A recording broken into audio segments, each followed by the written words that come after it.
This material is made available to you by or on behalf of the University of Melbourne under Section 113P of the Copyright Act 1968. It may be subject to copyright. For more information, visit the University Copyright website.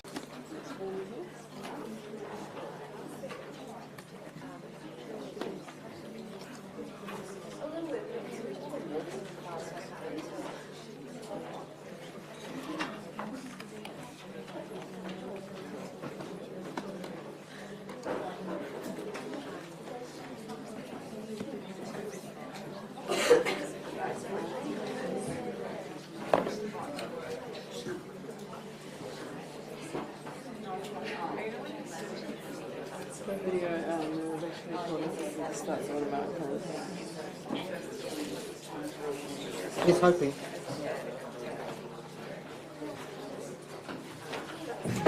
Oh, God. You okay? You alright? Okay.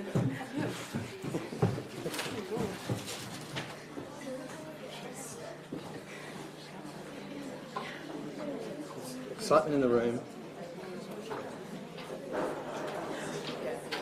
Meanwhile, old Windows just keeps preparing. That's right.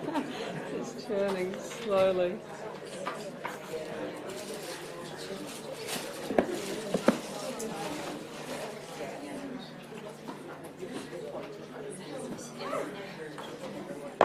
Hey.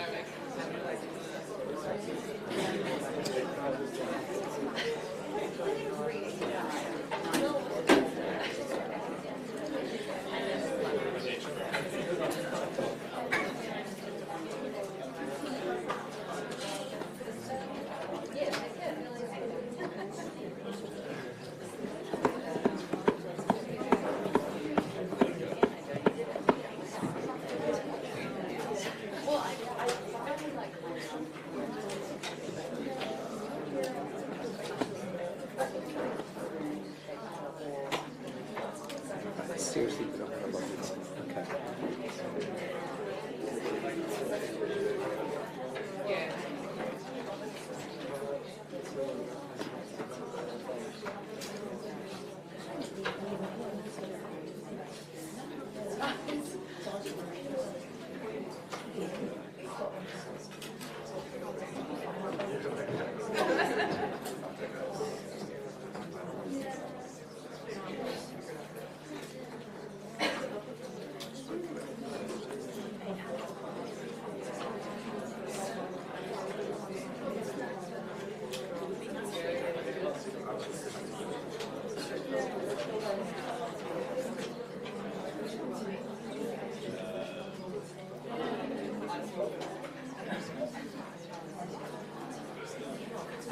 Fabulous.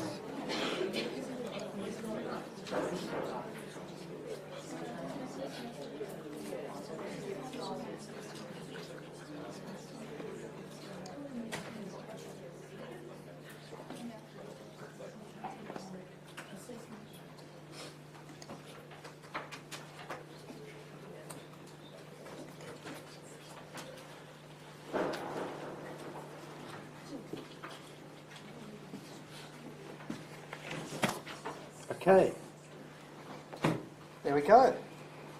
Welcome everybody to Planning Theory and History for 2018, The Reckoning. My name's David Nichols, this is Catherine Davidson. We're your hosts for the next 12 weeks, the duration of the semester.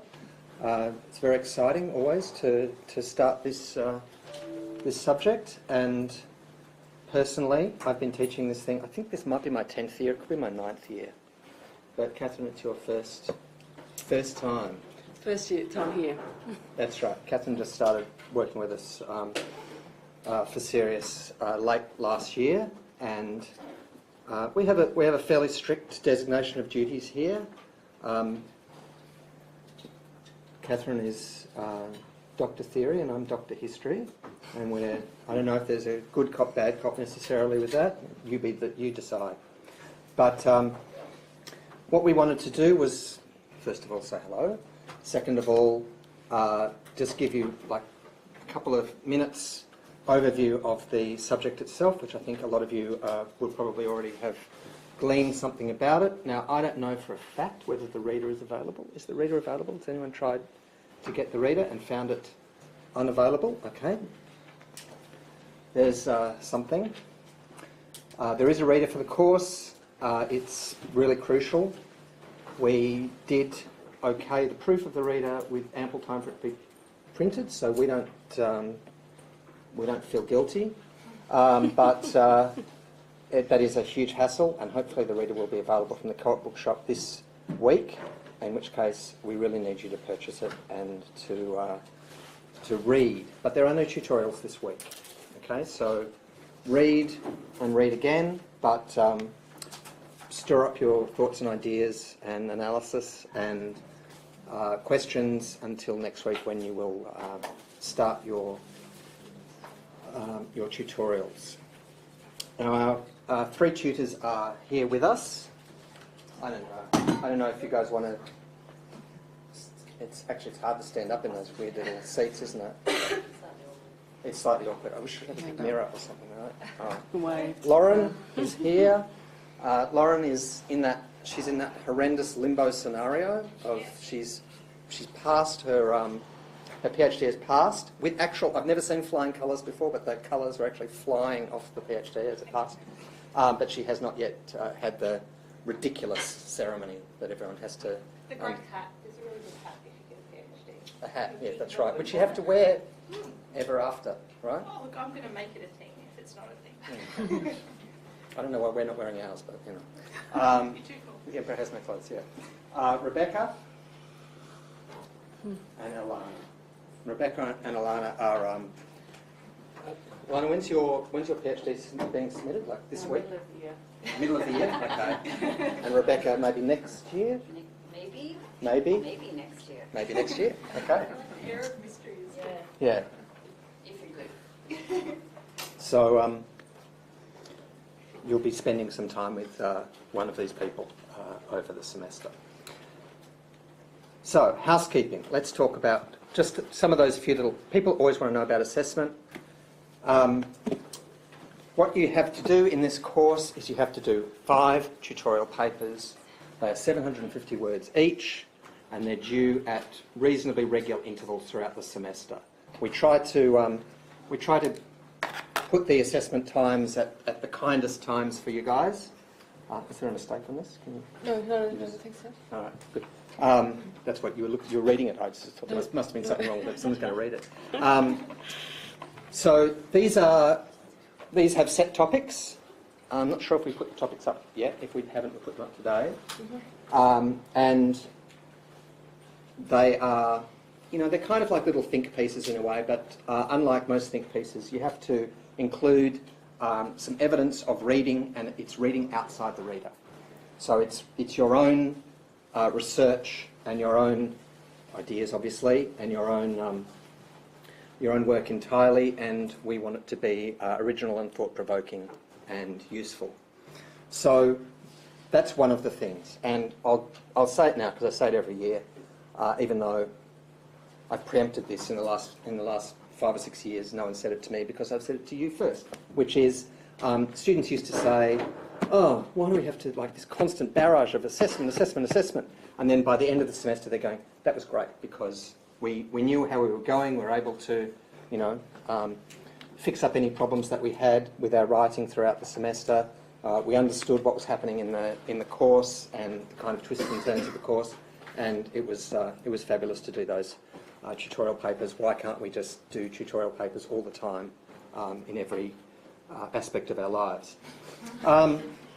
Class and tutorial participation is really, really important, and I guess what I would say here is that one of many famous lines by our former Prime Minister Paul Keating was, half the job is just showing up. In this case, that is not true. You have to show up, but you also have to participate to get any kind of mark. So I guess we would say it's kind of a hurdle to show up, sure. But if you want to mark from that 10%, which can be crucial, then you have to participate in class. And I know it's, for some people, some introverted people, it's really difficult to do that, but it's really, really useful. It's the only way that we can gauge your progress and that you can be a part of the general discussion. And it's cheating. Just to sit back and listen is kind of is all wrong. And then finally we have a formal exam. Now some people who have come through the gruelling undergraduate course, work that they've done, and gruelling, of course, secondary school and all the other gruelling bits are like, thank God I never have to do a formal exam again. Well, bad luck. We set a formal exam in this course, partly because it's such a text-based course and it's so much about learning how to write stuff and learning how to put your argument out on the page, but also, and I know that there's no one in this room who would ever do this, but there is a kind of market for people to write other people's essays online. And I don't know, you heard it here first, but this is actually the case. People do cheat and people do, I know no one in this room would do it, but we not only have to do the right thing, we have to be seen to be doing the right thing, hence a formal exam. And I apologise, but on the other hand, at least you can all come out of the whole proceedings with a clean bill of health and feel good about everything. So, having said all that, I'm going to hand over to Catherine for, I don't know, about 45 minutes or something. Something like that, I think. And this will be good. I look forward to this, Catherine. Okay. Hi. Thank you, David. Okay, so I'm Catherine. I've recently relocated to Melbourne. I was previously based at the University of South Australia in Adelaide and taught there for nearly 9 years. So it's great to be here finally in Melbourne. So what we're going to look at today is like why theory. So why are we doing a course with an emphasis on theory, but also history? So today what I want to try to do is give you a bit of a snapshot really of what we're going to be doing in this course and why an understanding of theory is important not only for your planning education but also when you move into practice or academia or wherever you go afterwards. So today I don't really want to use the word theory too much because I want you all to come back next week. But theory, in a sense, what we're going to be talking about is different ideas. So within planning, we know there are lots of different ideas. Different ideas evolve because, of course, we're trying to solve different problems, in particular within an urban environment. So some of the different ideas may be a walkable city, maybe a green city, it may be, what else is there, a compact city. What other ideas have you learnt? Anyone going to be brave enough? Maybe I could point to one. What are some of the ideas that you've learnt about? A garden city, what are some of the ideas? You must have learnt of something. Or something you've heard about from the planning context. Maybe one of the tutors would like to help me out here.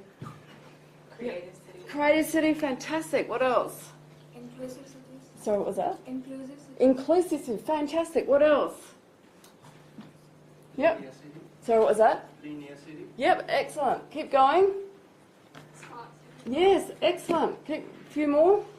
Integrity city. What was that, sorry? Integrity city. Yep, absolutely. Anything else? Global city. Yep, excellent. So what we can start to see is there's lots of different ideas. So planning is full of ideas, which is great. It's exciting. So when we've got all these different ideas, we need to think about where do these ideas come from? So ideas, as we all know, are entrenched generally within a way of understanding, a way of seeing, of which we generally refer to as epistemology. So we all understand and we know things from a variety of different perspectives for a variety of different reasons. Now we probably will have some commonality in our room today about how we understand something. But in this room, if we had a group of engineers, a group of ecologists, economists, planners, someone from the medical sort of background, we would start to see there's a variety of different ways of knowing the world. Because within our disciplines, we're taught to think in different ways. So for example, engineers are taught to think very much in a linear way. So we're generally around how do we build something. So it's got a start and a defined finish. And that's very different to the way planners are taught. We're dealing with very complex problems, and where is the start and the finish is very unknown. So as you can see with some of these ideas, if an idea came from engineering, So we're going to have a very different way of knowing to an idea that came from ecology or an idea that came from a planner. So with all these ideas that you talked about today, you've already mentioned, we need to understand where did they come from, and from a planner's perspective, which ones will we implement and advise? Because not all ideas do we actually want to implement. But with every idea that comes forward, we do need to know how to compare and to evaluate the different ideas. So what I'm going to do is focus on one idea that's out there. Now, urban futures. Who's heard about urban futures? I hope most of you have. Okay, when we're redefining our future, we are at the moment going through a process of thinking about what will our future cities look like. And this is a really important topic. And of course, there's many, many different ideas about what our urban future could look like. So what we're going to do today is we're going to have a look at the background. So where did some of these ideas of urban future evolve from? What are the ideas? And some, as I've already said, there's many different ideas. And sometimes the ideas are competing as well. So we'll see what that means in a moment. But then what we'll do, and this is the focus of this course, is to develop or to try to work out how we can develop a framework of which we can compare and evaluate the different ideas. So this is really important for your planning education, to be able to develop an argument about which ideas have merit and which ones don't and for what reasons. But when you're going to practice, if you're going to practice, as well writing policy papers, which ideas will you advocate for, but why? And to be able to substantiate that within a body of theory or conceptual framework. So urban futures. So why are we talking about urban futures, and why is the idea of urban futures so important? Of course, we all have an idea of why that is the case, but from a population perspective, by 2050, 75% of our world population will live in cities. Now, Australia, we're already there, so we are urbanites. So 80% of our population already lives in cities. So we need to think about our cities, and with population pressures, how will we redefine our futures to be able to handle those pressures? But of course, unfortunately, one of our key pressures against cities, of course, is climate change. Now, the impacts of climate change on cities are significant. Not only are cities generally produce around 80% of carbon dioxide, so we are a main source of the problem, but also the cities are going to be hardest hit. And why is that the case? Well, cities are generally being built on rivers, by the sea, so we are exposed from the perspective of disasters. So from rising sea levels and all the different extreme events which go with it. Now, you could probably all point to some form of extreme weather event that has happened over the last year within an Australian city. But these are just some of them. We've tropical storms, we've got heavy snows. But also, what we need to think about as well is that when we're starting to have these significant events within cities, and why we need to start to redefine our futures, is not only the impact on infrastructure, but of course there's many other different impacts that evolve from extreme weather events. So I think Superstorm Sandy in New York is a very good example of that. So in the latest hurricane, it was the largest hurricane, of course, on record. But what were the implications? Of course, there was massive infrastructure that was destroyed, and that is very expensive, of course, to rebuild. But what else happened? The New York Stock Exchange came down for 2 days. That is massive. Critical infrastructure failed. So the backup generators didn't work within hospitals. That's huge. Imagine if you were in ICU, backup generators failed. So the estimated cost of the damage of that particular hurricane was $68 million. So that surpassed Hurricane Katrina. So as we can see, cities are very much in crisis from the perspective of climate change, population, housing affordability. There's a whole lot of different issues which are going on within cities. So where did this idea of urban futures come from? So it actually stems back to the Brundtland Report, but even further back than that. But for the purpose of today's lecture, we'll go back to the Brundtland Report. So urban futures is tied up within the idea of sustainable urban environment. So the idea of a sustainable urban environment featured as a key chapter in the Brundtland Report in 1987. Now, if you haven't read that chapter, I really suggest that you all do read it. It's a very readable chapter. So this report, of course, as you all would know, it coined the most popular definition of sustainable development. So this is, in a sense, the origins of the ideas around urban futures. So it's important to have an understanding of where these ideas come from. And so from the Brundtland Report until today, we now talk about, we don't use the terminology of sustainable urban environment, we talk about urban futures. But within that period of time, as you alluded to within your different ideas, there's a whole lot of different concepts, words and phrases which have emerged in the sense response to, I suppose, the response to the problem of cities in crisis. So some of the terminology is around smart growth cities, compact city, new urbanism, urban ecology, the good city, the right city and the green city. So what we quickly start to see is there's lots of different ideas about how we can redefine our urban future. And some of them are quite different. So of course the green city is a very different way forward to a competitive city. So a competitive city has an emphasis on economics. Or the compact cities. The compact city has an emphasis on density and in particular the use of technology.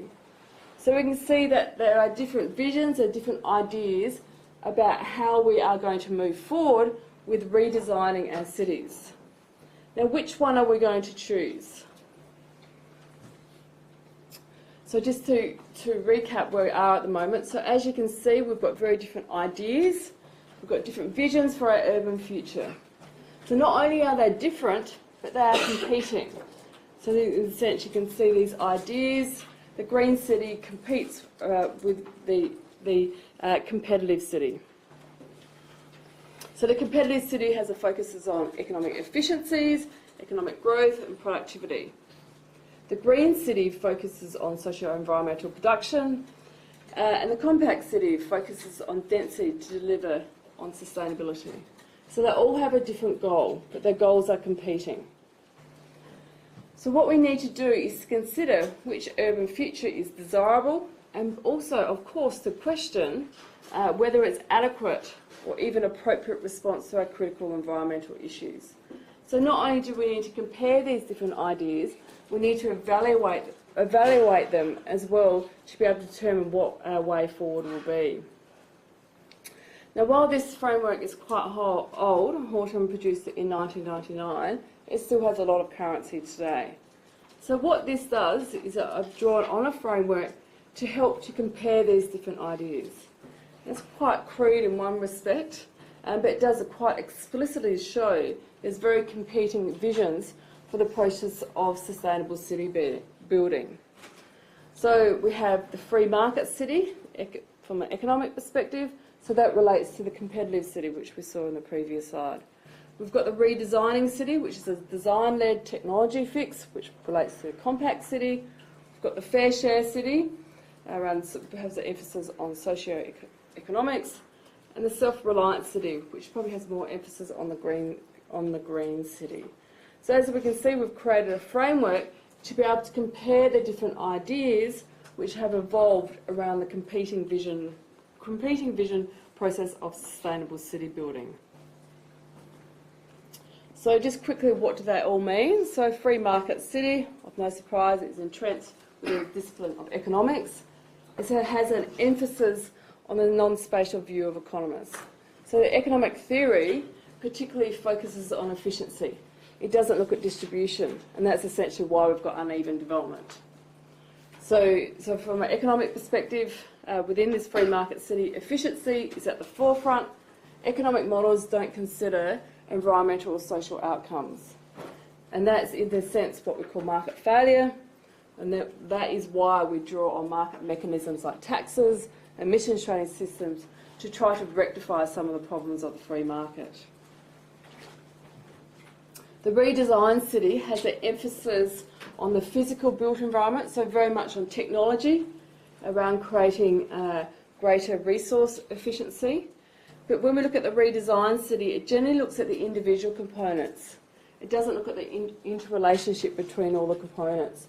And as we know, there's many flow-on and consequences of the different components when you bring them all together. The self-reliant city has an emphasis in the green, deep green, from a deep green perspective, so ecological. So you can already start to see that these different ideas have evolved from different disciplines.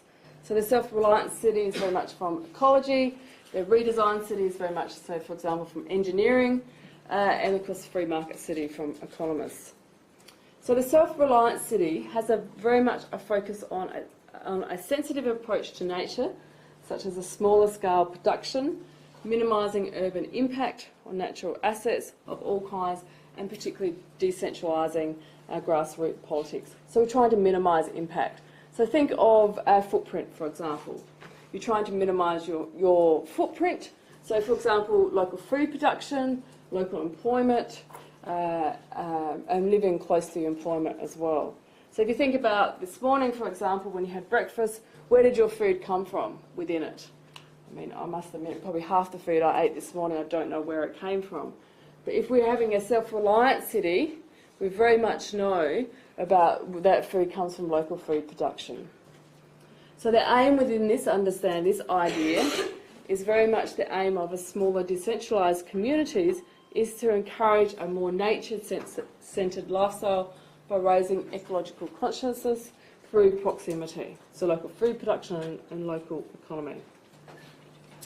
The fair share model has an emphasis on equitable trading relationships, so it should ensure that each trade is fair. Now we know that many of our trades aren't fair, that happened, not only within our cities, but between different components within cities as well.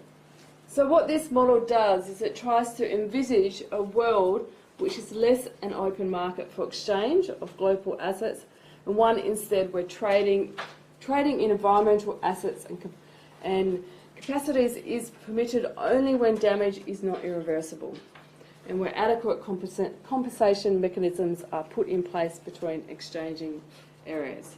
So that again is very different idea around an urban future, for example, to the free market.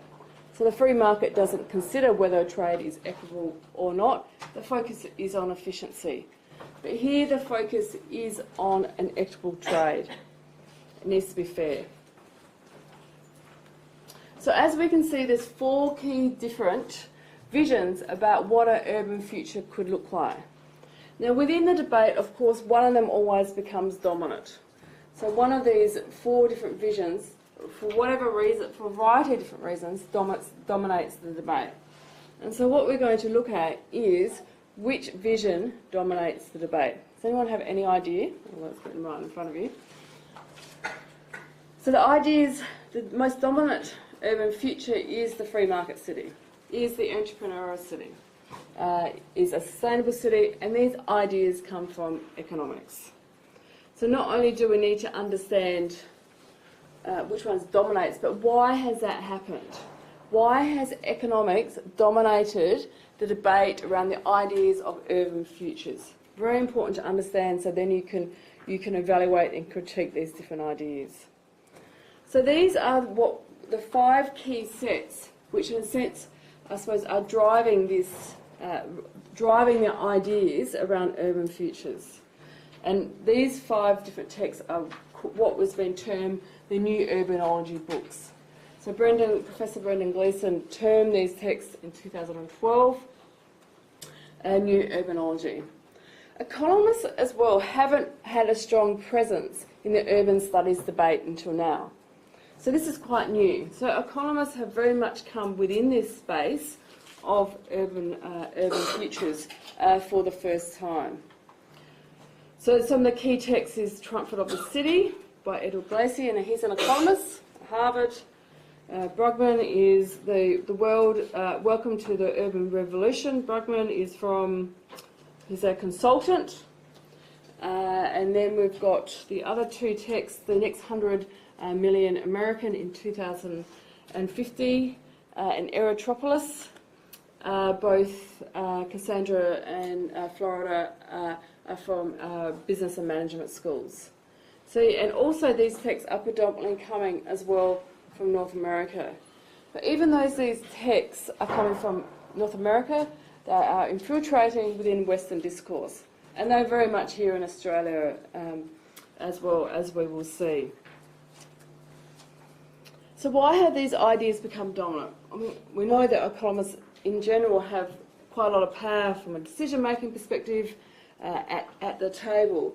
But also what has happened here as well is that these ideas as well have become dominant because they've been picked up, I suppose, by influential policy decision-makers within Western society. So, for example, these texts have received strong accolades from Britain's former Prime Minister Gordon Brown, and here in Australia, Malcolm Turnbull has also been cited with a copy of Triumphant of the City. Also, these ideas have been favourably reviewed as well. They've been favourably reviewed in the media, which is normally void of interest in urban scholarship. So these texts are now been starting to be reviewed in what we could call mainstream media. So the New York Review of Books, the New York Times, Publishing Weekly, The Independent, The Economist. So these are very well read mainstream texts, of which are now starting to review these new urbanology books, and they are getting very favourable reviews as well. So in a sense, this feeds into the dominance of why this idea of an urban future has come to the fore and has marginalised the other three, in a sense, three key visions or ideas around urban futures, if we draw on Horton's model. So within Australia, Brugmann, Glaser and Cotman have all been here. They've all given keynotes. They've all talked on ABC radio, and they've all been favourably written up in media as well.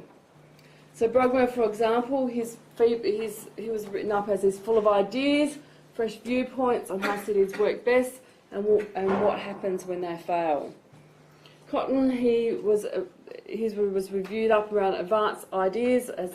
As the US population grows to 40 million, the country will regain its nerve and retain its economic supremacy. And Ed Glaser is one of the most important voices in the global discussions and sees cities as a place of innovation and transformation through the bumping up together of people and skills. So these ideas have been promoted as they're fantastic, they're new and they're innovative. But what we need to do is go and look at these ideas and see what is new about what are these ideas, but what is new about these ideas, but also to critique and evaluate them and see whether they will solve the problems that we are going to face within the future, so climate change, population growth, so forth. So what are some of the key ideas which are entrenched within the urban futures, within these new urbanology texts? The emphasis, crudely, is essentially on furthering economic growth, technology as a solution particularly to environmental problems, and a further application of the market mechanisms to failures that have happened as a result of the free market. So you can really start to look and consider whether what is new, what's going to be new within these new urbanology texts. Just so as to start to give you a bit of idea of how these new urbanologists are framing their urban futures. I'll draw upon two different conceptual frameworks which have been promoted within their texts. So Brugmann, he very much looks at density, but he looks at promoting density from the perspective of furthering economic growth. So sometimes we look at density from the perspective of furthering economic gain. You may or may not agree with that relationship. But here density has been very much framed from an economic perspective. So density is around increasing efficiency from the pursuit of economic opportunity. So the market is everywhere. So the more dense it is, the more people you have, the more opportunity you have from an economic perspective. Also, you're more likely to increase volume, so you increase economies of scale. And then association. you encourage collaboration and interaction among the populations as well. And then extensions, of course, of this economic frame to further cities to rebuild and for flow-ons. So density is considered important as more likely is to achieve human innovation and economic efficiency, such as productivity capacities and economy of scales. So you can quickly, very, very quickly see these ideas which are entrenched with new urbanologists are very much entrenched within economics. This is another example by Florida. So he put forward his book just after the GFCs, so after the global financial crash. So he talks about a reset. So reset from the economy in 5 distinct phases. So he talks about initially institutions fail to some degree and spending is reduced. So in a sense he's talking about the GFC. He's talking about the second stage, which involves the development of new innovations in the market. So he's talking about new technologies to drive the market. So these technologies emerge, and specific technologies are selected by entrepreneurs to create bigger and better technology systems. And then what we start to see is the further growing of a new economic landscape. It's created through public and private investment in energy transformation and communication infrastructure. And then the last stage within these 5 distinct phases is around a realignment and the new economic landscape is formed. And it has a particular emphasis on productivity capacities of the underlying economy. So what he very much talks about, and unshamefully he talks about unleashing powerful new ways of consumption that can drive economic growth. So again, you can see economic is at the forefront, and you look at that conceptual framework, that understanding which underpins that idea of urban futures, and you wonder where the environmental aspects are and the social aspects. You can quickly see they are absent. Also within these texts, what we are starting to see is, I suppose, the overstated belief in technology to be able to solve environmental problems. But also the implementation as well of technology, and to be implementation of technology also to drive economic growth, or the emphasis on driving economic growth. So Sandra and Lindsay, they talk about an aerotropolis, and they suggest that this represents the way we'll live next. So they talk about the city is the airport. And why they're making the city the airport is very much around economic reasons. It really what it recognises is the connectivity as key to global efficiency in the name of growth. So in a sense, what they want to do in these new urban futures, these new urban cities, is make the airport the heart of the city. And that's very much around driving further economic growth, around global efficiencies in the name of growth. If you Google Aerotropolis, surprisingly, it's actually been implemented in a couple of cities, which I know is unbelievable. The city as an airport emphasises as well the mobility of humans and other resources, along with the exchange of different ideas and movements around the globe. So this, in a sense, what it looks like. In Aerotropolis, the airport is the heart of the city. So what we're seeing is very much an overstated belief of the role of technology in creating new cities. Also, what we're starting to see within these texts as well, I suppose, is the reproduction of aspects of what we already are doing, so business as usual. So, of course, ecological modernisation, fuel-efficient cars, energy efficiency homes are all good things, but this is very much, in a sense, entrenched within these texts. Also, the further application as well of market mechanisms around carbon taxes and incentives are considered as fundamental to rectifying the market failure. So different price incentives, for example, congestion tax is a very good example. But what we need to consider is, do they provide an adequate or even an appropriate response to critical environmental issues? So fuel-efficient cars, absolutely, we should be doing it, but is it an adequate response in the sense to our crisis that we're having within cities. So what we need to start to do, as you can see, there's a variety of different ideas which are entrenched within the new urbanologist text. So that's the sense, the vision around for urban futures around the free market. So we've created we need to create a framework which, in order to compare and evaluate these different ideas entrenched within this understanding of what our urban future should look like. So what we would start to do is to draw on different critiques of these different ideas, in particular from critical social science. Now these are just some of the examples, but of course there's many different examples that you could draw out from the ideas of the new urbanologists. So first one, the Aerotropolis, I think you could probably easily critique that. From particularly, it's an overstated solution. You think about it from a security perspective, you could take it, or of course from an energy provision perspective. While I didn't talk about telecommuting is strongly advocated within these books, but I think the telecommuting example is quite good as I suppose it shows the complexity of some of the problems. Now, telecommuting was considered in the sense of giving people the ability to work from home. First of all, we thought with telecommuting we would reduce our total transport miles to work, but that actually hasn't evolved. So why that hasn't evolved is because we're giving people greater locational advantage. So, for example, with telecommuting, I live in North Melbourne, for example, and I come to work 5 days a week. So the number of transport miles there, I don't know, we'll say 15.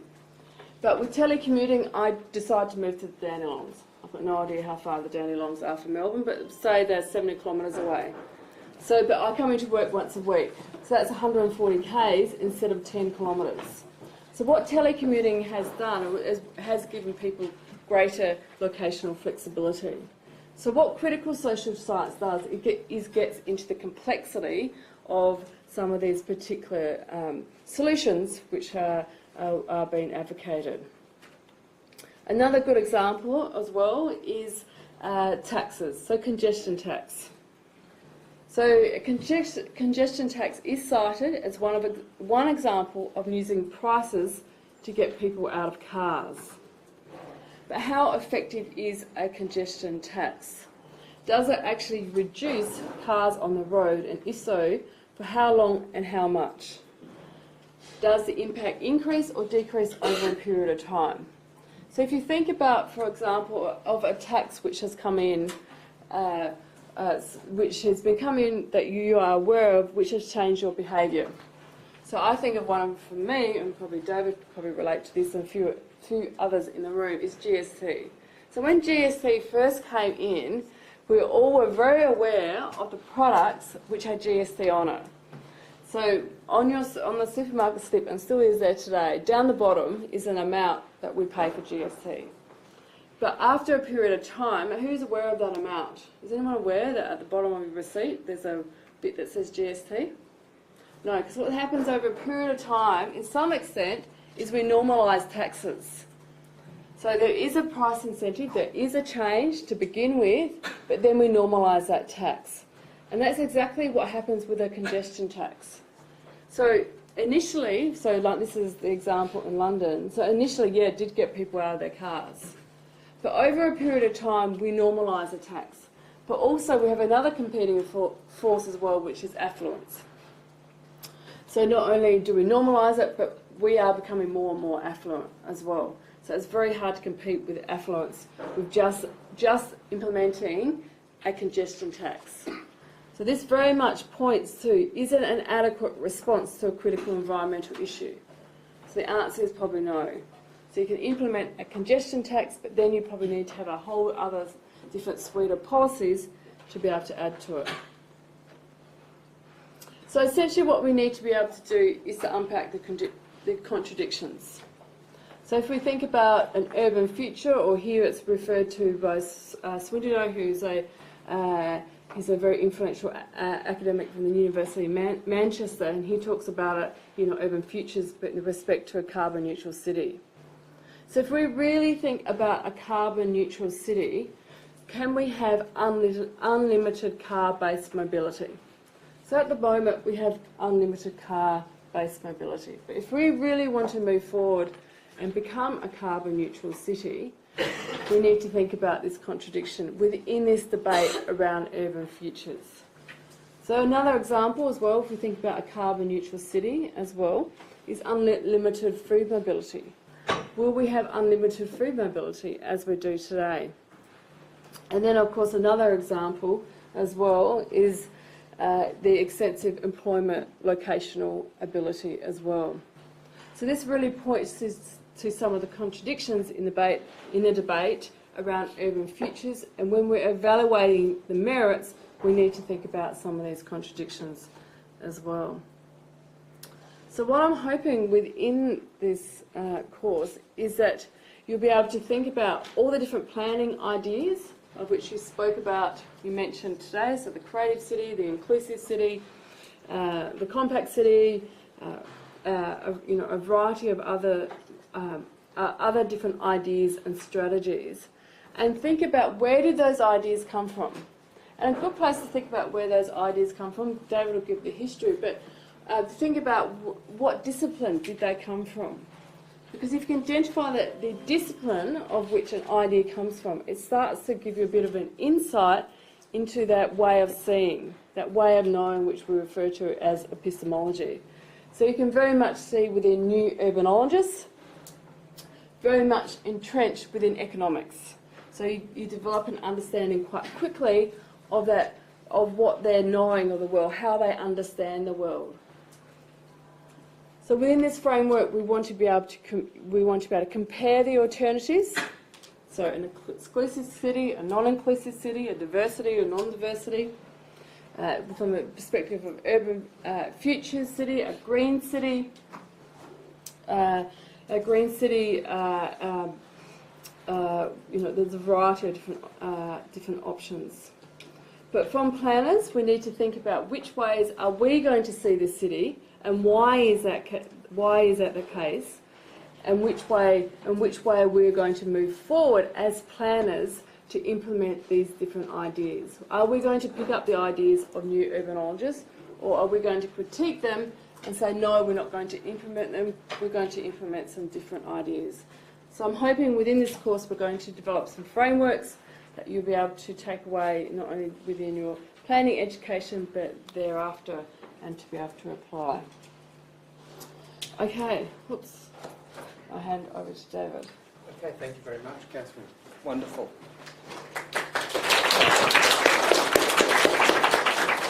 That was your first lecture in this institution. Very auspicious occasion. So, one really interesting thing, in my opinion.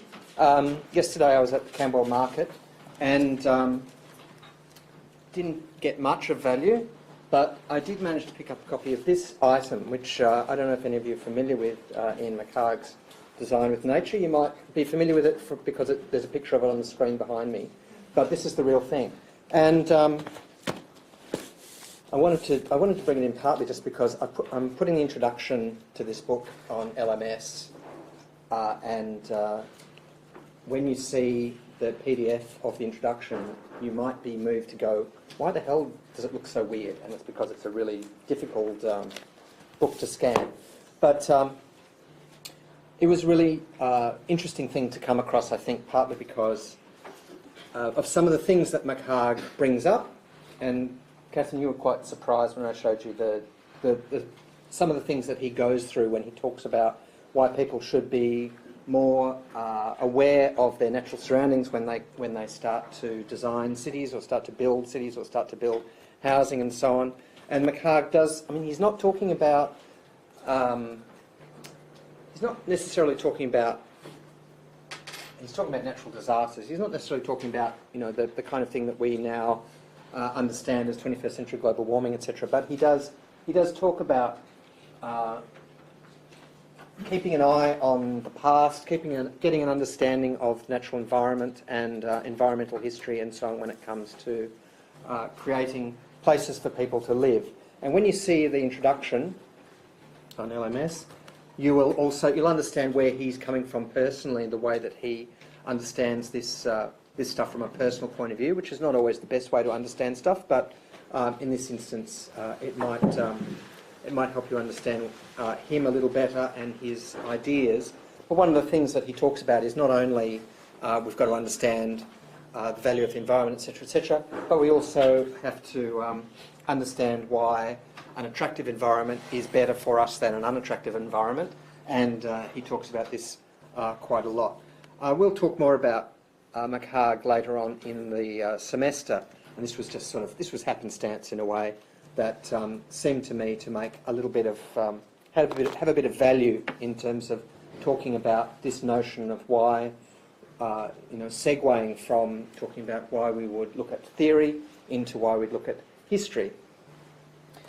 The other thing that's on LMS is a humorous piece from the satirical magazine The Onion about history, which I think pretty much says everything that I would want to say about why we should study history. But I'm a historian, so, so I just wanted to talk to you briefly, as briefly as I possibly can. You can see I'm verbose.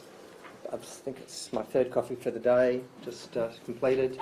I do wind down a bit and cogitate a little bit as time goes on, but in fact that just makes me draw my sentences out longer, and I still say as much as I was going to say, it just takes longer. Sorry. At least I'm aware of the problem, but I have no intention of doing anything about it. Okay, precedents for 20th century planning, and this is really just, over the semester, I just want you to get a good sense of some of the issues that recur again and again, and some of the ways that people have tried over time to deal with them. And also, I guess, this is largely looking at the 19th century, which, by the way, is the 1800s, largely in the Western world, but the Western world comes to dominate the entire world pretty quickly in the 19th century, and some of the really core issues that have formed the way that planning sees itself and the way that planning works, I think. Margot Huxley, who was a recipient of she is a Master of Urban. She has a Master of Urban Planning from this university. Is now well known in the USA as a planning academic. She has talked relatively recently in an essay called Problematizing Planning, in Jean Hillier and Patsy Healy's book, The Companion to Planning Theory. She's talked about three types of planning history. I'm going to discuss the first two today, and I'm going to talk about the third one next week. So, utopian histories I can deal with very quickly. It's pretty simple. By the way, I don't think I explained the winged snail. I had to explain it to Catherine yesterday. I don't know how convinced you were, Catherine, but this is from the very well-known and very important early planner, Camillo Sitt. He was Austrian. This is not going to be on the exam. He was an Austrian, I guess he was an artist, and he's very interested in streetscapes. But the reason that I embraced this idea was this was kind of Sitt's, what would you call it? It was one of his sort of mottos or mascots or something, and the idea was make haste slowly. So the winged snail makes haste slowly. It, by the way, doesn't really exist in nature. It's a fabrication. It's a myth, if you like. But Sitt made this one of his ideals, and I would like to inculcate that with you all. Just talking very quickly about utopian histories, utopian ideals that lead into planning. One of those is the notion of the company town.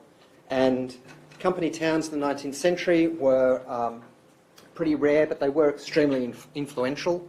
And there were a number of instances where industrialists set up places where their workers could live and hopefully thrive, close to the patrician industrialists' factories, and so they could be the company owner could kind of keep a keep an eye on his, you assume it's always his workers, and could guide them in certain ways. In the case of Lord Leverhulme and Port Sunlight, Leverhulme figured that it was better, I mean, he made this decision, I don't think he asked his workers, but he made the decision that it would be better for everybody if I profit shared, in a manner of speaking, my enormously successful soap manufacturing concern. We can still, you know, Unilever is the company that has grown from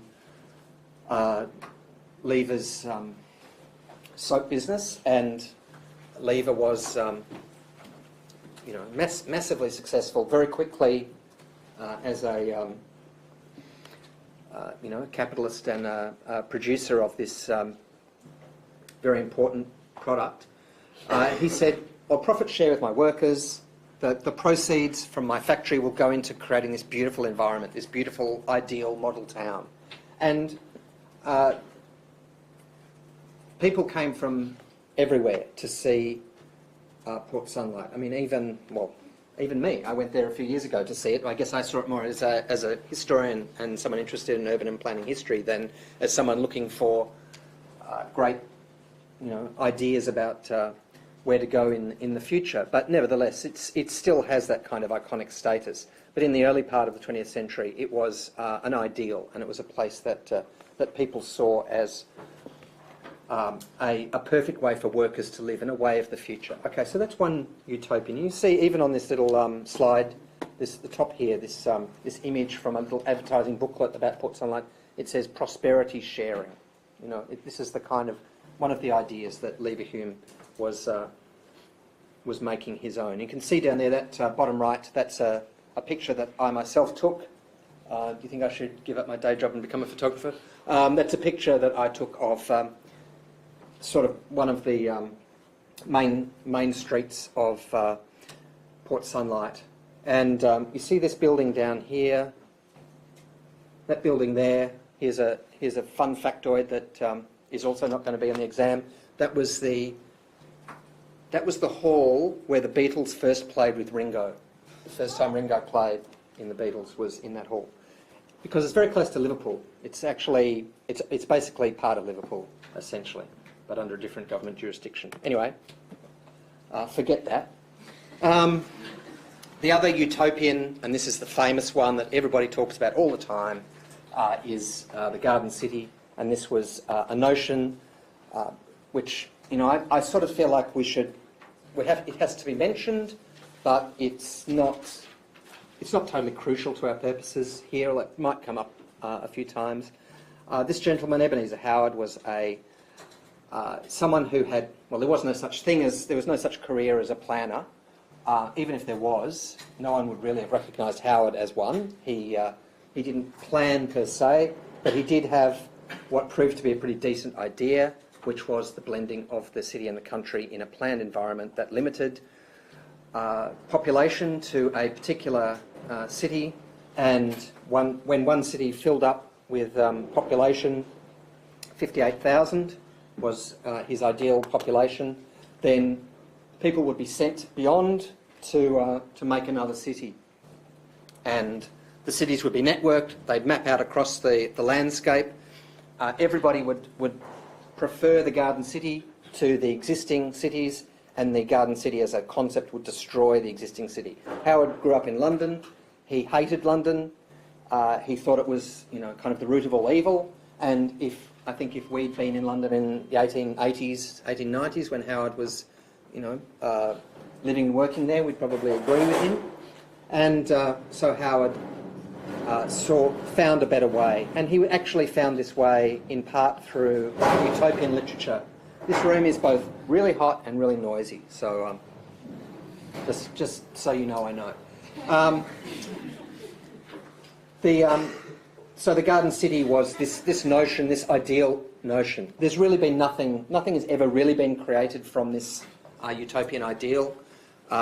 Please do not tell me that Melbourne is a garden city. Do not tell me that in your tutorial papers or in conversation. Do not even think it. It's not. Apart from anything else, it's like 3.5 million people, not 58,000 people.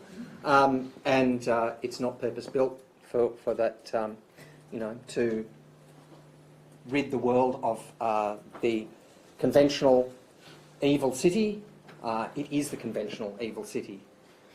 And please also do not tell me that garden suburbs have anything to do with garden cities, because I will, that either, I tell you, either that will kill me, or students in the MSD building who go one floor in the lift will kill me. I don't know which is going to kill me first, but it's one or the other.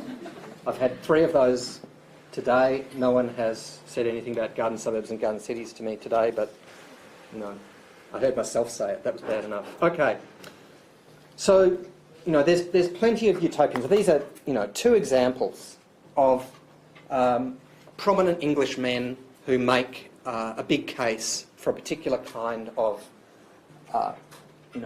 challenge to the existing way of 19th century living. Howard is, they're both very influential and important. And Lever, in fact, not only does he do this, which means a lot to a lot of people, and creates a kind of a style that, in one sense, if it's not directly taken up by Howard, it's, Howard would be aware of it and would have, I don't know if he visited, but he would have been aware of it. He would have understood it as a kind of urban environment. But Lever also did a lot of, he had a lot of money, so he would fund people to think up other ideas. He'd fund academic chairs at the University of Liverpool and things like that to get things going with new ideas for the ways that people might live. He funded exhibitions. All of this kind of thing. So he was sending a message that the conventional city was not the way that everybody should live. Howard was, in one sense, he was more like the strange little man sitting at his desk, like plotting this revolution.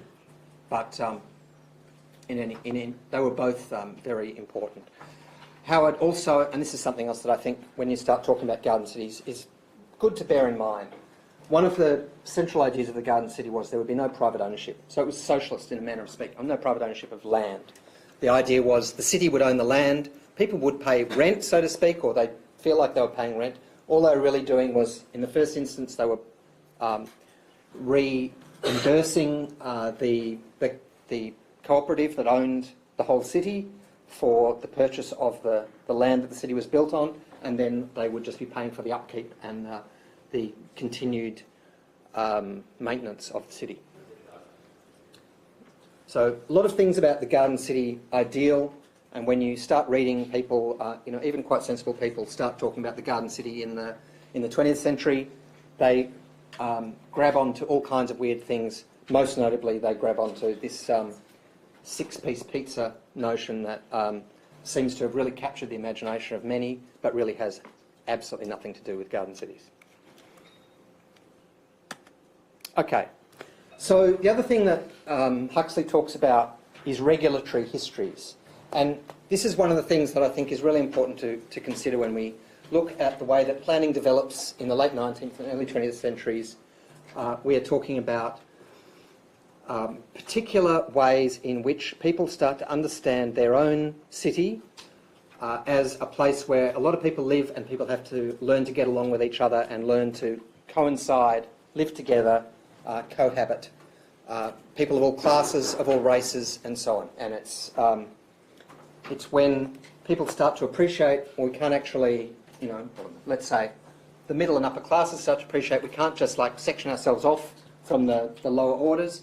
We all have to live side by side. The city is kind of that big and that ugly. It's growing. Industrialisation is making things, making the cities extraordinarily large. And if we're not going to do an Ebenezer Howard style thing, we're going to have to learn to get along, or force each other to get along. Regulatory histories. So the Great Fire of London, for instance, is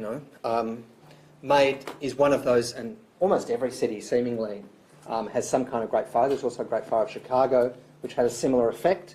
Once the fire cleared, people were like, we should really be learning from the mistakes of, that led to this appalling conflagration, and we should go all out to make sure that it doesn't happen again. Oops, I think someone's calling me. Okay, make sure it doesn't happen again. So we have Christopher Wren's plan to rebuild London after the 1666 fire, and this was this plan was not instituted. It was like, yeah, great, but let's just make sure that everybody who has land in this particular area, that, you know, houses that were burnt down or whatever, they should be allowed to keep their land. So the bad old streets and so on were rebuilt essentially, and Wren's plan was not followed. But once again, Wren's plan was super influential. It really, you'll see planners in the 20th century often pulling this out and saying, if only we had this. And it's one of those, you see this time and time again in planning stories. You know, Wren, for instance, lost the battle, but he might feel that in certain ways he won the war, because once enough of these kinds of ideas were ignored, people started to say, we can't ignore this kind of thing anymore. So once London is bombed, you know, within an inch of its life in the 1940s, and other cities in Britain, people start saying, and also in Europe, people start saying, we're going to rebuild, we're going to make it, you know, not necessarily bomb-proof, we're going to make it, you know, the ideal place. We're going to make it the good place that that it always should have been. Best example, and it didn't come out of a fire per se, but the great example, which you're probably aware of if you've been to Paris, hopefully you're aware of this. The Paris that we now see when we go to Paris is in large part the product of a dream pairing of I guess he was kind of a dictator, Napoleon III. He was certainly ran the show, and a otherwise humble, or hitherto humble bureaucrat, Baron Haussmann. Haussmann was called for by Napoleon III when Napoleon III assumed power in France in, I'm sorry, I can't access my notes, so I'm not entirely sure when, mid-19th century. And Napoleon III, who, by the way, was, I think, original Napoleon's nephew, sort of got his popularity off the Napoleon thing, but wasn't really, you know, was a very different kind of person to original Napoleon. Napoleon III said, "Thank you for coming, Baron Haussmann. I have a fantastic idea. I went to the USA. You might remember, this is me acting Haussmann. Oh, sorry, Napoleon III. I'll act Haussmann in a second. This is me acting Napoleon III. I went to America when I was in exile. You might remember I was in exile a few years ago, and some young man came up to me with a model of a city that he had planned entirely from scratch. And I was so impressed that I said, when I get out of exile and back to France and become, you know, the people recognise me for my brilliance, I will do something very similar in Paris and make it the greatest city in Europe and the world." And Haussmann said, "Whatever you want." So they set about reimagining Paris entirely, and Paris was pretty awful by all reports.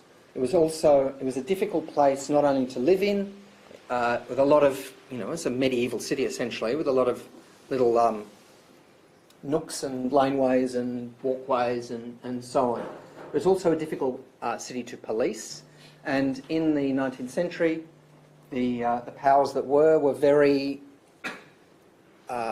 worried about the possibility of an insurrection, because that's what the French were famous for then. And so there were a few things going on with the rebuilding of Paris. One was make it a healthy and beautiful city. The other was, let's make sure that if the rabble start to get ideas, we can, you know, shoot them down on the street without too much trouble. So Haussmann takes on this task, and he sets about with having had no interest whatsoever in being a city planner or anything before this time.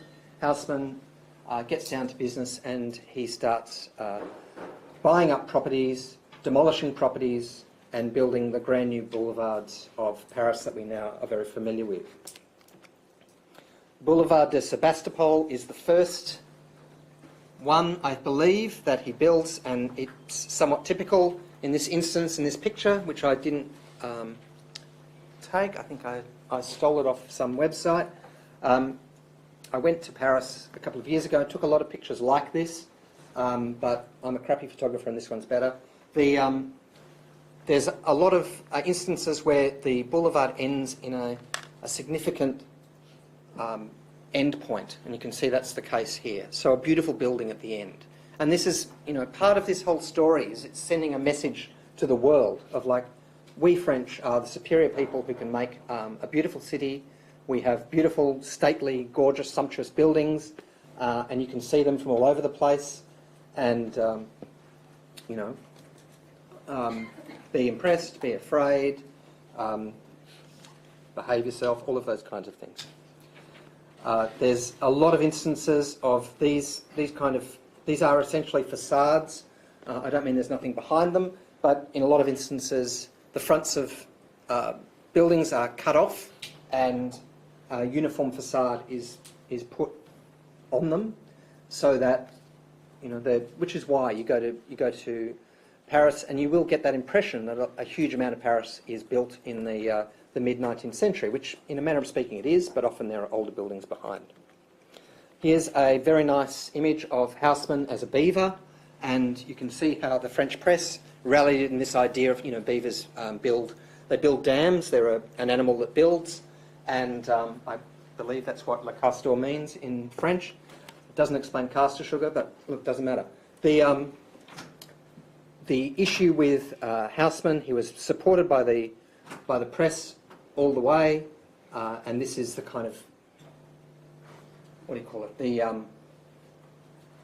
Just examples of the coverage and the way that he was demonstrated to be a man who could do things. There's a whole lot of trauma involved in this as well, and this is, the joke is that, the man, I guess, has gone, I don't understand this guy with the stuff on his back, but that doesn't matter right now. Here's a man who's gone out for a walk, presumably. He's come back and his house has been demolished because Haussmann has come along and, that was the day that Haussmann decreed a boulevard would be built across his property. An example of some of the extraordinarily, ambitious and grandiose and impressive streets that Haussmann presided over. And importantly, this is really important, I think. It's one of the things that was a major problem in 19th century France, as in the rest of the world, was disease. I'll talk more about disease in a second.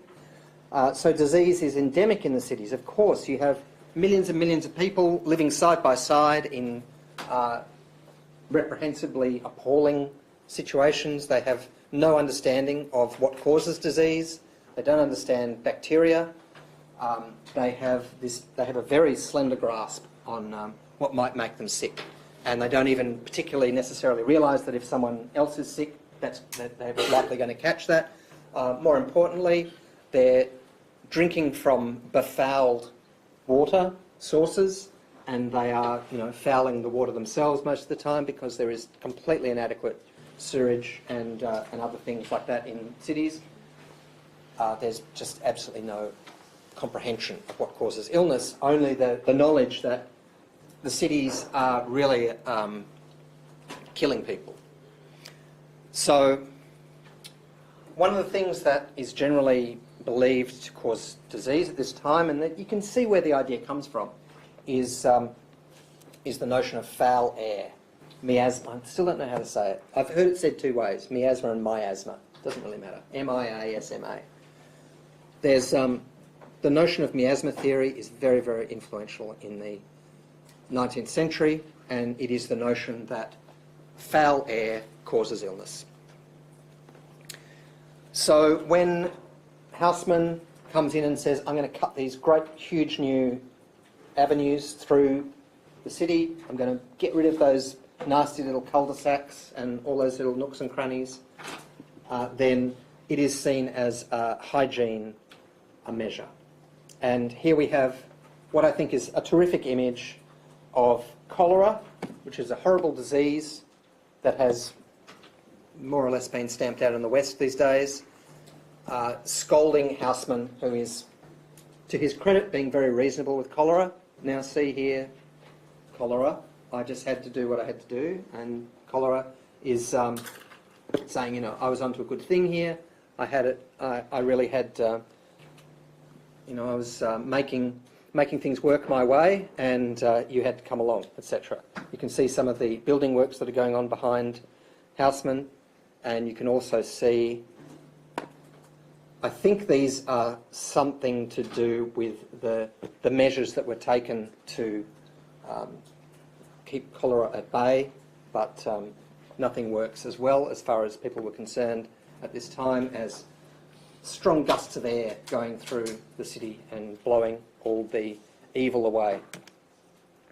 Here's another quite sweet image of the city of Paris being attentive to its little suburbs. And these children are the suburbs of Paris. Now, my memory is that this was a suburb that was known for making alcoholic beverages, which is why this little boy is drinking from a jug of some sort. But essentially, you'll often see cities typified as women with castles on their head. It's a good look. And this is Paris doing as any mother should. Go to hell. Okay. Sorry, that was to the computer, not anyone else here. So, and these are some of the other issues that come at the same time in terms of disease spreading via cities, via railways in this instance. Even though cholera here is riding a bull, you can see it's on tracks, and you can see that in this instance, I think it might be from Spain to France. Every nation in Europe always blames other nations for their illness. Think of Dutch elm disease, for instance, or there's all kinds of examples of nations blaming each other for problems. In this instance, it's like, well, if we're going to have a lot of free, not just free trade, but free access and egress between nations, then we're going to have disease spreading more rapidly more often, and in fact that turned out to be the case. So this is where I'm segueing into, stuff that I've already mentioned somewhat, but as I said, sewage in Western cities in the 19th century was simply appalling, and by our understanding of regular hygiene, there was really no such thing. To bring it to the Melbourne example, this is a French cesspit, but which is really just a toilet, a hole in the ground with what might pass for a toilet, so to speak, on top of it. When it filled up, you moved the toilet somewhere else, another hole. So, and these things, of course, they leaked out into the groundwater, onto the surface if it rained, all that kind of stuff. You can well imagine. Melbourne was one of the worst for this kind of thing in the 19th century. Melbourne grew up very, very quickly in the mid-19th century, and by the 1880s, it was one of the shock cities of the world. No one could believe that Melbourne grew so fast in 40-something years. Also, nobody could believe how disgusting it smelt and how appalling it looked, because there was no sewage system whatsoever. And once they started bringing water in from the hinterland, and you could actually get a water supply, so you didn't have to, just keep a tank of water on your property to drink from, wash in, etc. It made things worse, because there was more of a slurry going on throughout the city. I'd go on, but it would just disgust you. So, as I say, water in the slums is a difficult thing. Water in the city generally is a difficult thing. It's a difficult thing to access on many occasions, and also it's part of your daily routine to have to find water because there's no essential water supply. Famous man. Once again, this is one of those kind of legends that we find it easy to typify an idea in a particular individual. May or may not be true. Even if it's true, I'm sure there was a man called Jon Snow, not just the man out of Game of Thrones, but this man. then we, nevertheless, he was just one individual who has come to stand for a whole story. But the story in this instance is that Snow in London had a theory that disease was being spread from the water in a particular pump in sort of the slums of London, and this fairly preposterous picture is kind of typifies this idea of Snow proving his theory by going and breaking the handle of the pump so no one could use it. Bet he got a lot of thanks for that, and then maybe he did get a lot of thanks because very quickly it was shown that disease was not spreading in that particular part of the city anymore. So,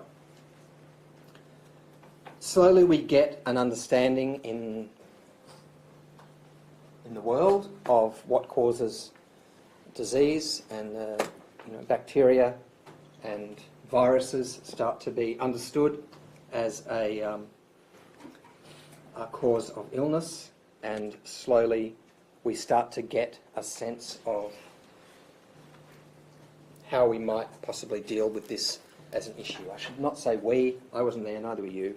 I feel that's one of my campaigns, is to stop saying we when I'm talking about Australians, or in fact anybody other than me and people I know. Anyway, see how we go with that. This is not directly related to a question of disease, although it has those, has elements, and it references some of those tropes. In fact, William Hogarth's Gin Lane, this is the famous picture. There are two pictures that he produced at the same time. One was Gin Lane and one was Beer Street. Beer Street is the positive view. Beer Street, where everyone drinks beer, is a happy place. Gin Lane is the awful place where this sort of demon spirit has destroyed a society, and everybody focuses on the woman who's so inebriated she doesn't realise that her poor little baby is about to fall to his death. But there's a whole lot of other things going on in this image as well. It's full of symbols and full of death. It's almost Bruegel-esque, isn't it? In any case, this is the kind of image that people might often transplant into their notion of slum life in the Western world. And when we come to the 19th century, and this is a New York example, we start to see a lot of images of people living amoral lives. Everybody's living so close together. Poor people are forced to come into the city and work. There's no work in the regions. There's only work in the city, and work is imperative. So you have to just bite the bullet and come and live in the city. But where do you live? Landlords will charge you way too much money, so you have to cram yourselves into smaller and smaller spaces. The housing is appalling. As I say, there's disease everywhere. The life expectancy of people who live in the cities is, particularly if they're working people, but not just working people, is very low. And there's a common understanding in the 19th century that there is no population growth in the city at all. That the city depends on the regions to just fill it up, and it just, there's an idea of the city as a kind of monster that just chews up living people. So the slums are appalling, and just like we often like to, because I'm assuming, shouldn't assume, but I'm going to assume, let's assume, because we're in this, the best university in Australia, and we're here, and we're not, most of us sort of are in some way paying to get here or whatever. We're comparatively to the rest of the world well off. We still turn a blind eye to a lot of the awful things that we see in the world. You kind of, I would say, you have to get on in the world and just get through your day. So Jakob Riis is a gentleman in New York in the late 19th century who tries to force the gaze of the middle and upper classes towards how the poor people live, particularly in New York. Riis is a photographer, and he's a photojournalist, essentially. This is one of his books, Barcode and All, How the Other Half Lives. And he essentially, I think, could be wrong, but I think he invented that phrase, and it has become a popular phrase. There's a very long-lasting magazine produced in Melbourne in the late 19th, early 20th centuries that is produced by a philanthropic organisation that sort of goes on to produce some of the early social workers in Australia, and it's called The Other Half. It kind of uses that term. It's about how the poor people are living, and you see this image here of the appallingly disordered buildings that poor people might be living in New York. This is the kind of thing that is produced to shock people about the parlous conditions of Western cities. And similarly, sorry, I don't know if this is a Riis photograph or not, but similar kind of thing. In some ways, it's the messiness of it, which, by the way, quite possibly appeals to us now, which was seen as horrifying at the time. Similar kind of, just a range of images that are produced. I think in some ways they're a little bit, what's that term? Poverty porn? Is that a term? I think it is. If not, I just made it up. It's pretty good. But it's kind of, it's compelling. You've got to look. It's horrible. It's ghastly. And it's, just imagine the lives of these poor people. But it's kind of fascinating as well. And this image is as late as 1923. And this is the kind of thing that people are going out taking photographs like this and saying, look at how the other half lives. This is the worst. We've got to do something, I guess, is the next statement out of most people's mouths when they see these kinds of images, if they have any capacity to do anything. And there's two reasons why people are saying we've got to do something. Either, they're not mutually exclusive. It's either we've got to do something because those poor souls are having terrible lives and they need to be rescued, or, and this is not uncommon, particularly in the late 19th century, we've got to do something, otherwise those poor souls are going to rally together, rise up and destroy us, the middle and upper classes. There's a strong fear that if city conditions are not improved, then there's going to be rebellion and there's going to be revolution. Another arguably related, or it might be a third, it is related, it's probably also a third thing.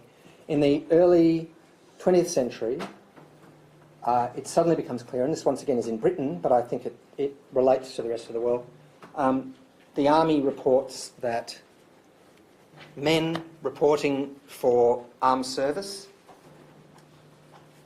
who come from the cities are too emaciated, too unwell, too fit, in such physically poor condition that they could not possibly be soldiers. So there is a sense, and this is a national security issue.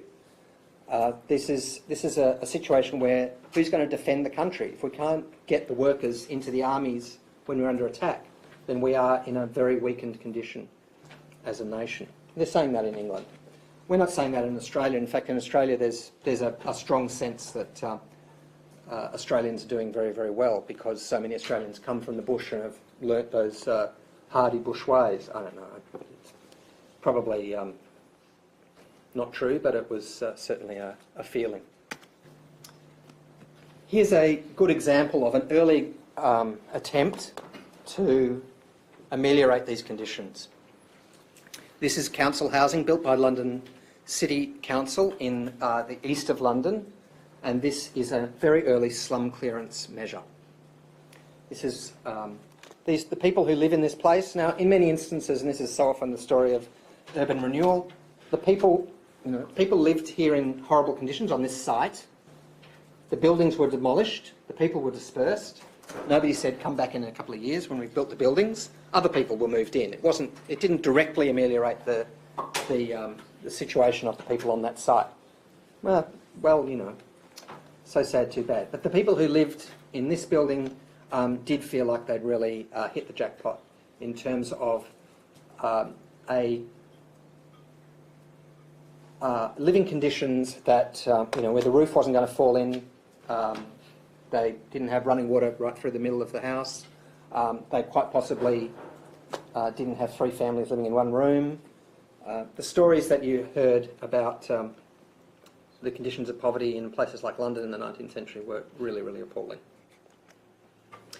Why do I have the Melbourne railway system in here? Well, one reason is that to draw a comparison with Melbourne, and I did say it's not a garden city, so please don't ever tell me that it is, but it does have the advantage of, it doesn't have the sewerage advantage at this time, but the advantage it does have is it has the advantage of kind of more or less being built concurrently with the development of railway technology. So Melbourne, you know, spreads out along the tentacles of the railway, so to speak. And what this means in terms of the way that Melbourne develops is that the rich, there are a huge amount of rich people, but anyone who can afford to get away from the centre of the city does so as soon as possible. This is why Graham Davison, the very highly esteemed, for good reason, historian and urban historian, has talked about Melbourne as the first suburban city in the world. And, you know, all the factors are there. Certainly, people in... Oh, please, go away. People in Melbourne can very quickly get away from the central city, which is where the slums are. And of course, you know, we've seen this phenomenon in other countries. We see it to this day. We see that people who can get away from the poor and disadvantaged areas will get away and leave those areas even more poor and even more disadvantaged.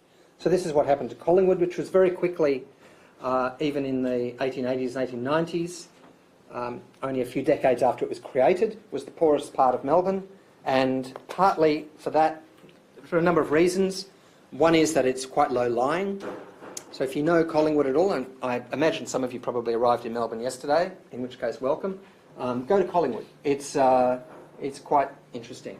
One of the, it's walking distance from here, one of the lowest lying parts of Melbourne in the 19th century, which means all the you know, floods. It's filthy. No one wants to live there who can possibly live anywhere else. And it very quickly becomes identified as a slum area. I'm using a Melbourne example here, and you know, this guy, F. Oswald Barnett, who's another graduate of this university in the economics department. We can't claim him in planning, but he was extremely influential in planning and produced some books, and also, I guess, established some careers, other people's careers, that really made a big difference in this city and elsewhere. Barnett is active in the 20s, 30s and 40s, and a little bit either side of those. He's an interesting figure on a number of levels, and I guess, you know, he's not the most important man you're going to hear about today, but he has quite a few unusual attributes. He comes from a very poor family. He comes from a Brunswick family, back when Brunswick was almost as bad as Collingwood in terms of poverty. It's a large family, and he's identified by everyone else in the family as being the clever boy. So they pool their resources, like his sisters, older sisters and older brothers. They're all out working, you know, getting paid nothing or virtually nothing, and they're putting a little bit aside to keep Oswald Barnett going to school and learning, and he ends up becoming an accountant, and he's very successful. By the 1920s, he's living in the eastern suburbs, and he is, you know, in many ways he's made good. He's middle class. But he, luckily for everybody, he hasn't forgotten his roots, and he hasn't, being a Methodist, I think this is part of it, he has a kind of that Methodist Christian impulse.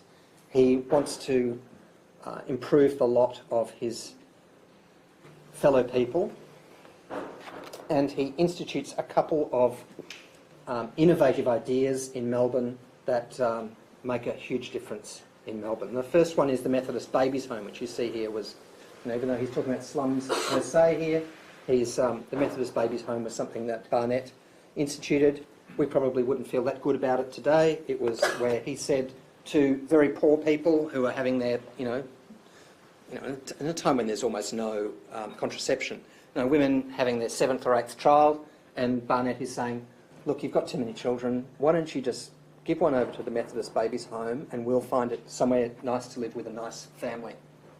It's kind of, it wasn't forced, but it was an adoption process that was, from our point of view, we probably, and I think ultimately from Barnett's point of view, he realised ultimately that it wasn't necessarily the greatest way to do things, but it was his idea.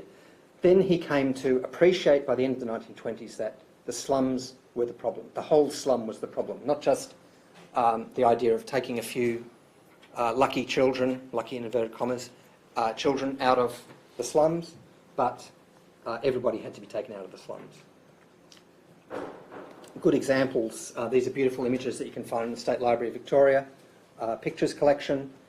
These are people in the Depression who were homeless and who were able to find a plot of ground to build a shack on out of recycled materials. You can see them in the distance there, and that is now, I think, on the banks of the Yarra River. That's now all shipping containers and stuff. Hard to imagine someone living in that, but who knows? Barnett used this image as in his lectures, just like I do now, and the idea is that, do you need me to explain that to you? The point being that there's hypocrisy at play in Melbourne when people ignore the problems in their midst. And behind the shining, gleaming, wonderful city of Melbourne, there's all this horrible turpitude. Here is, and probably from our point of view, one of the most interesting things about this is that it's inner areas versus outer areas. In the 21st century, the inner areas are, of course, so gentrified that most of us here, if we're Melbourneites, will not be able ever to live there. Maybe I shouldn't say most, but many anyway. But in those days, the inner areas were the slum areas, absolutely the slum areas. And the outer areas were the healthy, lovely places. And you can see it speaks for itself, doesn't it? Fairfield, by the way, was the infectious diseases hospital up until probably about 20 years ago, which is why there's a gate there called Fairfield. And I chose this purely because it's so close to where we are right now. I went down there a couple of years ago to try and locate that space, and everything that's in that picture, as far as I can tell, has now been demolished. It's behind the cafe known as Animal Orchestra. I don't know if you know that. That's quite a good cafe. But these houses, these decrepit houses, that for Barnett, this was just like, I'm going to take photos of this stuff, I'm going to show it to the middle classes, they're going to come to my lectures, in the town hall in Box Hill or wherever, and they're going to be horrified. And many of them often were. And what we see by the early 1930s, we see Barnett's message being taken seriously. We see Barnett presiding over, first, the Housing Investigation Slum Abolition Board, and that's, I believe it was the Slum Abolition Board that produced this map, which is a map which you note it's part of Carlton. It has these residential lanes, and the bare idea of residential lanes was seen as quite appalling. The idea that people would live in lanes, like children would play in lanes.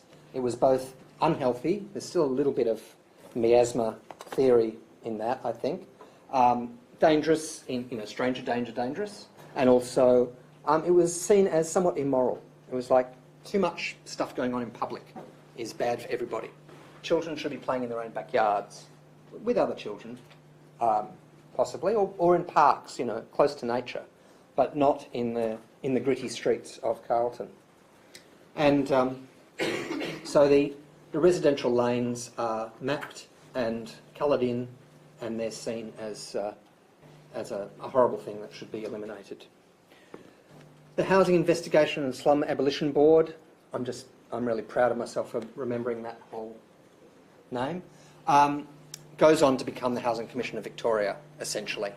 It leads to the Housing Commission of Victoria, which is the public housing bureau in this state from the late 1930s for about 50 years, until the 1980s. And it has a huge impact on the state of the city. And it goes with that kind of, these principles of particularly children, particularly working class children, although it also taps into the huge housing shortage after the Second World War. So there is a housing shortage, and the Housing Commission seeks to address that. But it's also about saving the children from the slums, in a nutshell. And I just quickly talk about one other thing, because I think it's not often commented on, and it's important to me. I think it has some relevance in the scheme of things. The notion of, it sounds ridiculous putting this in, it sounds ridiculous saying it, but the sanitary disposal of the dead, which these days we don't think of, we think of death as a sad thing, we don't think of it as a hygiene or sanitation thing. But it totally was, and it totally has a huge impact on the way that people regard their cities and their society and recreation, and I'll try and make you believe me. So the Melbourne General Cemetery, which once again is walking distance from here, it's like probably 10 minutes walk from here. You can go there and investigate this very early facility for this city. The city's 15 years old when this thing is designed and built, I guess built. You can see, I don't think you really have to know anything about 19th century cities to appreciate that this is a pretty unusual design. It's so much more organic. And one of the things that I think we need to appreciate is that in the 19th century, while there was a lot more death, families were very, very likely to have a number of children die usually in early infancy. So people were a lot more, I don't want to say comfortable, let's say inured to death. People were a lot more familiar with death, and families were bigger and more people died. And one of the things that I think is worth bearing in mind is that the cemetery was often created as part of a civilised society would have a cemetery that was created specifically not just as a place to bury people in sanitary conditions. And we start to have a regulation that you can't, when your family member dies, you actually have to bury them in a regulated place, not, where this is partly a response to disease. It's also a response to morality. It's a response to a religious impulse, and so on. But it's something that, once again, people have to be educated into. You have to bury them in a cemetery, and the cemetery, in many cases, will be created as a place that is somewhat park-like. It's like in many cases, I think it would be people's first real experience of a built environment that in some ways mimics an organic environment. And it's a place where you go and reflect on, mortality. You visit your loved ones. People would do this on a regular basis, like on a weekly basis. It became, I know this sounds sick, but it becomes a kind of a social event for people, and it becomes a regular ritual, and it becomes people's experience of a park-like environment. Now you can see in this instance, I assume this is an 1850s design. I put the two side by side. They're the same place, obviously, but I put the coloured one in there because it was prettier But the black and white one obviously has a lot more detail about what's going on in the cemetery. You can see in the coloured one that Princes Park is directly north. So there's a park as well, and in a way the cemetery is part of the park. The cemetery is a kind of an inset into the park. But in any case, the whole thing is a kind of an idea of how you might create a beautiful place. Sad but beautiful. Not that long afterwards, we have Frederick Law Olmsted in the USA building or designing a cemetery. Similarly, organic. I mean, this is obviously much bigger, but it's a similarly organic kind of styling. And Olmsted, within the same decade, is creating what is often called the first railway suburb. And once again, you see him using the same sort of organic cell principles, which is kind of everybody gets the shortest distance possible walking to the station, but that's sort of disguised as a beautiful park-like environment for a suburb. So I think there's a direct consequence of Olmsted and his planning, his park-like planning, and Olmsted also creates Central Park in New York. First law of planning theory and history: always run out of time. Okay, so I don't want to say too much about this. Only that, to my mind, the new Melbourne General Cemetery, which is 1902, is built in Fawkner. It's built in Fawkner only because they'd accidentally built a railway line all the way to Fawkner, and nobody wanted to live there. So they said we better create something at the end of the railway line so people will go there, and they put the cemetery there. The cemetery was designed by Charles Heath, who's an architect, and you can see, once again, some of those organic ideas in this. And beautiful place to go, by the way. I'm a big fan of Fawkner Cemetery. This wall was built by Charles Heath's son Frank, who was a very successful town planner as well in the mid-19th century. Park-like nature, which the architect has striven to obtain, this discussion of the plantings and so on, and the trees in the grounds. The reason that I bring this up in particular, though, is because just down the road, 15 years later, we have one of the first really immaculately planned suburban areas of Melbourne, and the Merrylands estate, to my mind, has quite a few similarities with the Fawkner design. That kind of, what do you call it, lattice-like, spiderweb, I don't know, a bicycle spoke kind of approach to planning, minimising of bridges. There are quite a few little streams that run through the Fawkner cemetery, and the idea was to minimise the crossings, which was also done here in Merrylands, which has one big creek running through the middle of it, and also the two centres here. Similarly here, these aren't really centred. There's nothing particularly there. They're just roundabouts. But nevertheless, there's quite a few superficial similarities. I'm sure there's a connection, and they're very close by, as you can see here. There's Fawkner, and there's Merrylands there.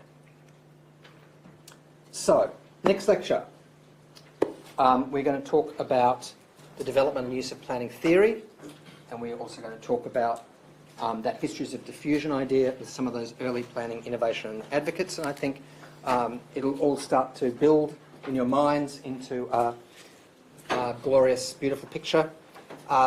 So the first tutorial paper is due at the end of next week. You will have tutorials next week, but you are, I think, in many ways, you're on your own resources for the tutorial paper. You should definitely start researching that this week. We'll make sure that the topics are up to date. They are reasonably open-ended, but I really think you should imagine these tutorial papers as a way of showcasing your undoubted brilliance. I'm sure you are all brilliant, and you can all achieve something really important with these tutorial papers. So, be prepared to talk about them and where you're headed with them in your tutorials next week, but definitely start on them this week. Thank you very much. See you next time.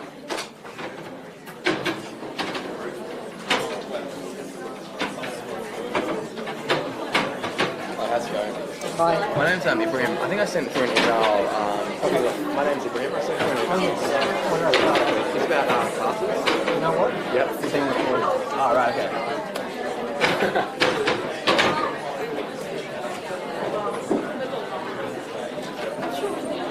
Not anymore. Right, perfect. Okay, now that we're free to speak,